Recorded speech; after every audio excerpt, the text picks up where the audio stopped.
Bismillah. Assalamualaikum warahmatullahi wabarakatuh. Ananda kelas 7 yang semoga senantiasa dirahmati oleh Allah Subhanahu wa taala. Senang Ustaz bisa berjumpa kembali dengan Ananda semuanya dalam pembelajaran bahasa Indonesia. Baiklah Ananda semuanya, untuk pagi hari ini kita akan membahas sebuah teks, yaitu teks narasi. InsyaAllah ta'ala kita akan membahas tentang teks narasi. Nah, pada bagian awal kita akan melihat terlebih dahulu apa itu pengertian dari teks narasi. Ya, silakan Anda perhatikan di dalam slide yang saya kirimkan. Nah, teks narasi adalah sebuah teks yang tersusun secara kronologi sesuai urutan waktu yang bersifat khayalan. Ya, khayalan penulis atau juga bisa perpaduan antara fakta dan imajinasi. Ya, imajinasi penulis. Nah, itulah pengertian dari teks narasi. Oke, selanjutnya kita lihat ciri-ciri umum teks narasi. Nah, ciri yang pertama yaitu adanya keajaiban atau keanehan, ya, atau kemisteriusan. Jadi teks narasi itu biasanya dia bersifat ajaib, aneh, ya, misterius.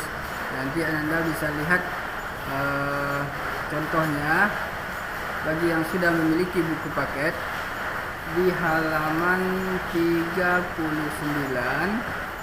Ya, ada di situ contoh cerita yang berjudul Selawat Dedaunan, ya, Selawat Dedaunan karya Yanusa Nugroho. Dan yang kedua, cerita yang berjudul Sekelumit Cerita dari Sekejap Mimpi cerita fantasi karya R.K. Raria, ya, itu di halaman 43. Silakan nanti Anda baca dua buah contoh cerita fantasi, ya. Nah, oke.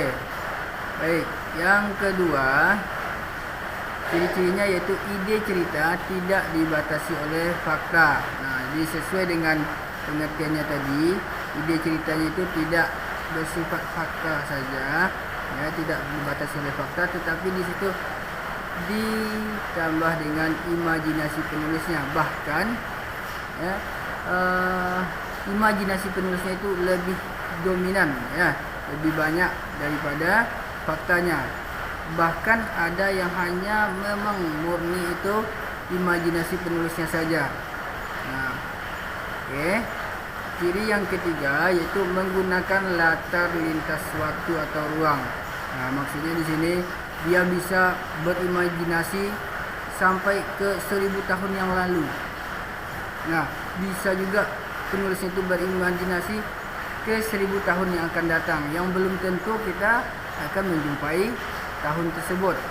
Nah, itu, ya, dia menggunakan latar lintas waktu atau ruang. Baik, selanjutnya kita akan lihat ciri yang berikutnya, yaitu tokohnya unik dan sakti. Nah, biasanya dia punya ilmu-ilmu tersendiri, ya. Nah, dia mungkin Anda pernah mendengar tuh cerita apa namanya,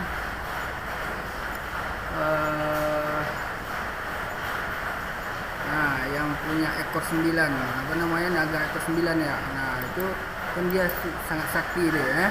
Nah, ekornya itu sakti. Nah, ini seperti itulah kira-kira. Jadi tokohnya itu unik dan sakti, ya. Nah, selanjutnya bersifat fiksi atau khayalan. Nah, ini tadi sesuai dengan ciri-cirinya, ya, sifatnya itu fiksi atau khayalan daripada penulisnya.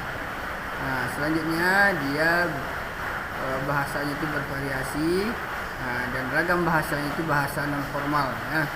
Nah, itulah ciri-ciri dari teks narasi. Nah, untuk pertemuan hari ini kita cukupkan sampai di sini. Silahkan nanti Anda baca bukunya. tentang dua judul teks narasi yang saya sebutkan tadi di halaman 39 dan halaman 43. Bagi yang belum memiliki buku, boleh nanti Ananda searching di internet ya. Mudah-mudahan bisa jumpa ya ceritanya. Anda ketik nanti judul ceritanya,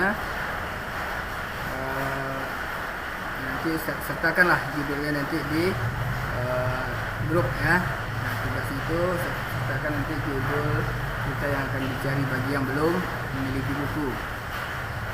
Nah, itu saja. Mudah-mudahan Ananda tetap semangat dalam belajar ya, jangan sampai tidak dikerjakan tugas yang diberikan ya. Nah, karena bisa ambil cuplikan kata-kata dari Imam Syafi'i rahimahullah, barang siapa tidak mau merasakan pahitnya belajar, ia akan merasakan hinanya kebodohan sepanjang hidup. Nah, insyaallah Ananda yang cintai karena Allah Subhanahu wa taala, kelas 7 ini saya rasa tidak ada yang mau merasakan pahitnya kebodohan itu ya, hinanya kebodohan itu. Nah, karena kita harus senantiasa belajar ya. Nah, walaupun sekarang kita bersusah payah dalam belajar, insyaallah nanti kita akan merasakan manisnya ilmu yang kita dapatkan. Nah, mudah-mudahan Anda tetap semangat. Kita tutup dengan doa kepada majlis. Subhanakallahumma wa bihamdika asyhadu an la ilaha illa anta astaghfiruka wa atubu ilaik. Assalamualaikum warahmatullahi wabarakatuh.